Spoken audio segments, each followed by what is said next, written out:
बहुत समय पहले की बात है। एक छोटे से गांव में गोपाल नाम का एक गरीब किसान रहता था। वह अत्यंत ईमानदार, मेहनती और भोलेनाथ का अनन्य भक्त था। उसकी दिनचर्या सुबह सुबह उठकर शिवलिंग पर जल चढ़ाने और पूजा करने से शुरू होती थी। भले ही उसके पास कुछ ना हो, पर उसका विश्वास अधिक था कि भोलेनाथ एक दिन उसकी समस्याओं का समाधान करेंगे। गोपाल का परिवार बहुत छोटा था। पत्नी राधा और एक बेटा मुनिया, तीनों बेहद सादा जीवन जीते थे। गोपाल दिन भर खेतों में काम करता, लेकिन फसल इतनी कम होती कि घर का गुजारा मुश्किल से चलता। फिर भी गोपाल और उसका परिवार हर सोमवार को व्रत रखते और पूरे विधि विधान से भगवान शिव की पूजा करते। एक साल गांव में भीषण सूखा पड़ा। आसमान से बारिश की एक बूंद भी नहीं गिरी। गोपाल की फसल पूरी तरह बर्बाद हो गई। घर में खाने के लिए अनाज नहीं बचा और वह कर्ज में डूब गया। उसे अपने बेटे मुनिया को पढ़ाई छुड़वा कर मजदूरी करवाने की बात सोचनी पड़ी, लेकिन उसका दिल इसे मानने को तैयार नहीं था। गाँव के लोग गोपाल से कहते, तुम्हारे भोलेनाथ तुम्हारी सुनते क्यों नहीं? इतना समय हो गया है, लेकिन तुम्हारी हालत तो दिन ब दिन और खराब होती जा रही है। गोपाल केवल मुस्कुराता और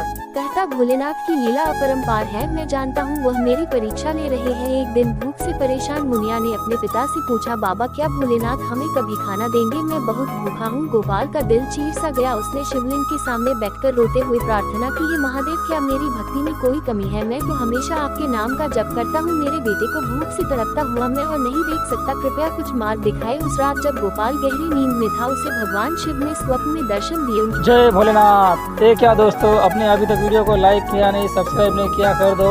आपको बहुत जल्दी एक बहुत बड़ी खुशखबरी मिलेगी। के चेहरे पर एक दिव्य तेज था और आंखों में करुणा। शिवजी ने कहा, वत्स चिंता मत करो। सुबह सूरज उगने से पहले गांव के बाहर वाले पीपल के पेड़ के नीचे जाओ। वहां तुम्हारी समस्याओं का समाधान मिलेगा। सुबह होते ही गोपाल ने सपने की बात राधा को बताई। वह बिना समय गंवाए पीपल के पेड़ के पास पहुंचा। वहां उसे जमीन पर खुदाई के निशान दिखे। उसने तुरंत मिट्टी हटानी शुरू की। थोड़ी देर में उसे एक मटकी मिली। मटकी को खोलते ही उसकी आंखें खुशी से भर आई। उसने सोने के सिक्के और गहने थे। गोपाल की गरीबी का अंत हो चुका था। गोपाल ने सबसे पहले अपनी जरूरतें पूरी की। उसने अपने बेटे की पढ़ाई के लिए व्यवस्था की और अपने कर्ज चुका दिए, लेकिन उसने अपनी संपत्ति को केवल अपने लिए नहीं रखा। उसने गांव में एक बड़ा शिव मंदिर बनवाया जहां सभी लोग पूजा कर सके। उसने गरीबों की मदद की और सूखे के कारण कर्ज में डूबे किसानों का कर्ज चुकाने में मदद की। गोपाल के प्रयासों से गांव में खुशहाली लौट आई। लोग फिर से खेती करने लगे और गांव के चारों ओर हरियाली फैल गई। जो लोग पहले गोपाल की भक्ति का मजाक उड़ाते थे, गोपाल के भक्ति के लिए एक लाइक और सब्सक्राइब टू बनता है दोस्त।